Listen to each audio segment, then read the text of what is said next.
పాలల్లో కల్తీ, నూనెల్లో కల్తీ, చివరకు నీళ్లు కూడా కల్తీనే.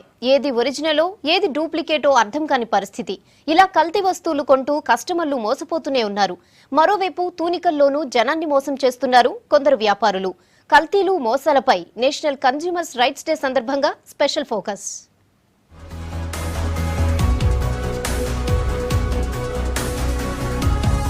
వ్యాపారం చేయడమే కాదు, మోసానికి కాదేది అనర్హం అన్నట్లుంది పరిస్థితి. రోడ్ సైడ్ కొన్నా, పెద్ద షాపింగ్ మాల్లో కొన్నా వ్యాపారుల జమ్మిక్కుల్ని పసిగట్టడం కస్టమర్లకు ఇప్పుడంత ఈజీ కాదు. తక్కెడ అయినా, ఎలక్ట్రానిక్ వేయింగ్ మిషన్ అయినా చూస్తుండగానే మోసపోతున్నారు కస్టమర్స్.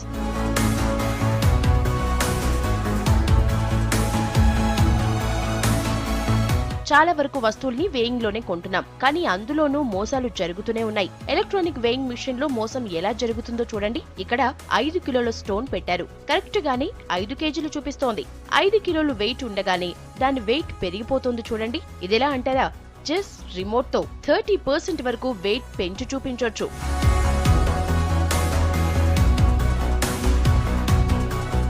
ఏంటంటే ఎలక్ట్రానిక్ వేయింగ్ మిషన్స్లో జనరల్గా మనం డిస్ప్లే వస్తే అది కరెక్ట్ అనుకుంటాం. ఏదైనా మనకు కనిపిస్తుంది కదా, నేను ఎడ్యుకేటెడ్ కదా, నేను చూసింది కరెక్ట్ అని అనుకుంటాం. కానీ అది కరెక్ట్ కాదు. ఎందుకంటే ఇంతకుముందు మీకు చూపించాము, దాంట్లో రిమోట్తోనే ఆపరేషన్ చేయొచ్చు. ఆ డిస్ప్లే ఏదైతే ఉన్నదో డిస్ప్లేలో ఇంతకుముందు 5 kg పెట్టాము. దాంట్లో 30% వరకు కూడా ఇంక్రీజ్ చేసేటువంటి రిమోట్స్ మేము ఇదివరకు ఇన్స్పెక్షన్స్లో పట్టుకోవడం జరిగింది. 30% వరకు కూడా మనం వెయిట్ ఇంక్రీజ్ చేయొచ్చు. అదేవిధంగా తగ్గించాలి, వాడికి ఏది లాభము బిజినెస్ మ్యాన్కి అనుకుంటే ఆ విధంగా తగ్గించడానికి కానీ పెంచడానికి కానీ రిమోట్ ఆపరేషన్స్తో కూడా చేసే అవకాశం అనేది ఉంది. ప్రొడక్ట్ మార్కెట్లోకి వచ్చే ముందే ఏ వస్తువు మీదైనా సరే కంపెనీ అడ్రస్, ఎప్పుడు తయారైంది, ఏ డేట్ వరకు వాడొచ్చు, రేటు ఎంత అనేది కవర్పై ఉండాలి. కానీ కొన్ని ప్రోడక్ట్స్ కు వీటిలో ఏదీ ఉండదు. అంతేకాదు, ప్రోడక్ట్ మీద స్టిక్కర్ అంటించి రేటు వేస్తే వినియోగదారుల చట్టం ప్రకారం నేరమే. షాపింగ్ మాల్స్ లో ఎక్కువగా ఇలాగే stickers అంటిస్తున్నారు.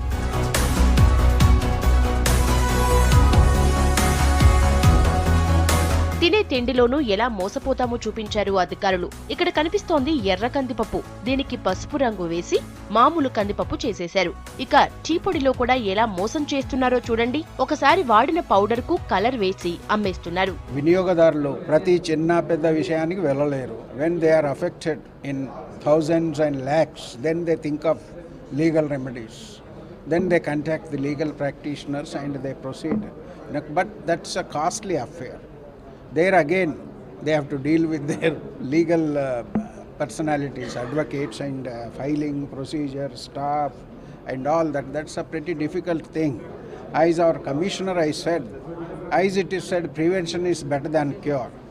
If we can spread the awareness among our citizens.